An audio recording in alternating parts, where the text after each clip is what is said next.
Assalamualaikum warahmatullahi wabarakatuh. How are you today, my student? Ustazah harapkan anak-anak dan ayah bunda di rumah dalam keadaan sehat selalu ya. Doakan juga ya, ustadz dan ustadzah di sekolah juga dalam keadaan sehat supaya tetap bisa menemani kalian memberikan pelajaran meskipun dari jarak jauh. Oke anak-anakku, hari ini alhamdulillah kita sudah sampai di pembelajaran yang ke-6, yaitu pembelajaran yang terakhir di tema 4 subtema 3. Oke anak-anak, tidak pakai lama ya, kita langsung menuju ke slide yang pertama. Apa ya judulnya? Yuk belajar melakukan percakapan dengan orang lain. Oh, ini ada kakek Siti bersama Siti sedang melakukan percakapan. Kita baca ya. Apa yang sedang ditanyakan oleh kakek Siti dan apa juga yang dijawab oleh Siti. Siti, apakah kamu senang berkumpul dengan keluarga? Senang sekali kakek, jawab Siti. Mengapa kamu merasa senang? Tanya kakek. Siti bisa bertemu dengan paman dan bibi. Siti juga bisa bermain dengan sepupu. Nah anak-anak, gambar ini menunjukkan orang yang sedang bercakap-cakap. Kalian pernah kan bercakap-cakap? Apa sih maksudnya ustazah bercakap-cakap itu? Yuk kita lihat slide berikutnya. Percakapan, apa ya arti kata percakapan? Percakapan adalah pembicaraan antara dua orang atau lebih. Kalau kalian ingin tahu kata yang sama dengan percakapan, percakapan sama dengan dialog, sama dengan juga dengan mengobrol.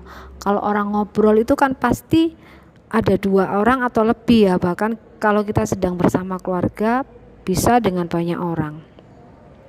Nah, orang yang sedang ngobrol ini disebut melakukan percakapan. Wah, kalau itu saya sudah sering ustazah. Iya, pasti kita sudah sering melakukan percakapan. Oke anak-anak, jadi kalian nanti bisa ya mencobanya dengan ayah bunda di rumah atau bersama saudara kalian di rumah.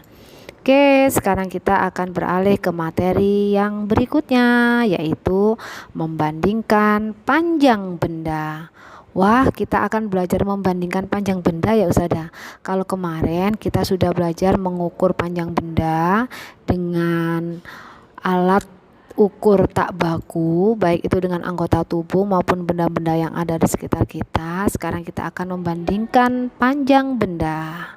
Oke, kita menuju ke slide yang berikutnya. Nah, supaya kalian bisa dengan mudah memahami, ustazah akan contohkan contoh kata perbandingan untuk panjang benda. Kalian bisa lihat gambar yang ada di slide ustazah ini. Di sini ada keluarganya Udin, ada ayah Udin, ibu Udin, kakak Udin, ada sepedanya Udin sama mainan mobil-mobilannya Udin. Ada apa kok ada gambar mereka? Ini ustazah akan contohkan untuk membuat kata perbandingan ya. Coba perhatikan, ayah Udin lebih tinggi dari ibu. Benarkah? Kita lihat gambarnya. Wah, benar. Ternyata memang betul kalau ayah Udin lebih tinggi dari ibu. Kata yang kedua atau kalimat yang kedua, Kak Mutiara lebih pendek dari ibu. Kita lihat lagi gambarnya. Benar juga, Kak Mutiara memang lebih pendek dari ibu. Kemudian contoh yang ketiga, mobil mainan Udin terpendek ukurannya. Coba bisa kalian perhatikan lagi gambar di samping. Dari sekian benda yang ada di gambar, ternyata memang betul bahwa mobil mainan Udin ukurannya terpendek. Jadi anak-anak, kata perbandingan itu bisa dengan kata lebih tinggi, pendek, terpendek. Tapi ini untuk perbandingan panjang benda ya. Nanti lain lagi untuk perbandingan berat benda dan seterusnya. Oke anak-anak, sudah paham ya? Sekarang kita lihat di slide berikutnya. Apa sih syarat membandingkan benda? Ustazah pernah menyampaikan ke kalian dulu bahwa untuk membandingkan benda itu ada syaratnya. Yang pertama, ada dua atau lebih benda yang akan dibandingkan. Nah, untuk membandingkan benda tentunya tidak bisa satu benda. Paling sedikit ada dua benda atau lebih. Sehingga kita bisa membuat kalimat perbandingannya. Kemudian yang kedua, gunakan kata perbandingan yang tepat. Jika kita ingin membandingkan panjang benda, ya kita gunakan kata perbandingan tentang panjang benda. Jika kita ingin membandingkan berat benda, juga harus dengan kata yang tepat, tidak boleh salah.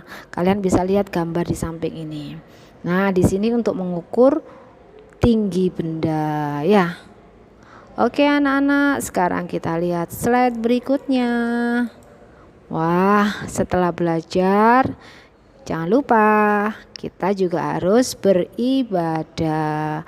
Kegiatan beribadah bersama keluarga. Wah, senangnya bisa beribadah bersama keluarga di rumah. Sekarang lebih banyak di rumah ya anak-anak ya. Tapi juga ada yang sudah pergi ke masjid untuk melakukan ibadah. Ibadah itu tidak hanya sholat ya, tidak hanya sholat, tidak hanya mengaji, tapi ada yang lainnya. Coba perhatikan di sini. Ini adalah keluarga Udin ya, sedang melakukan ibadah sholat berjamaah di rumah. Kemudian ada gambar anak-anak yang sedang melakukan ibadah mengaji. Ini saudara ya, kakak dan adik. Kemudian gambar yang berikutnya ada keluarga yang sedang berbuka bersama. Ini mungkin pada bulan Ramadan ya mereka melakukannya. Nah anak-anak, kegiatan ibadah ini kalau kita lakukan bersama keluarga sepertinya menyenangkan ya. Apakah ada manfaatnya ya Ustazah melakukan kegiatan bersama keluarga, melakukan kegiatan beribadah bersama keluarga? Wah, tentu saja. Coba kita lihat slide berikut ini. Manfaat melakukan kegiatan beribadah bersama keluarga. Yang pertama, menumbuhkan rasa kasih sayang kepada seluruh anggota keluarga.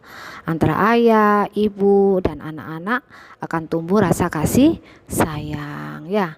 Kemudian yang kedua, kita bisa saling mengingatkan dalam berbuat baik. Misalnya, kamu belum sholat, diingatkan sama mamamu, sama papamu, ayo dek sholat dulu. Wah, senang ya masih ada yang mengingatkan. Kalau sudah tidak ada yang mengingatkan, kita sedih.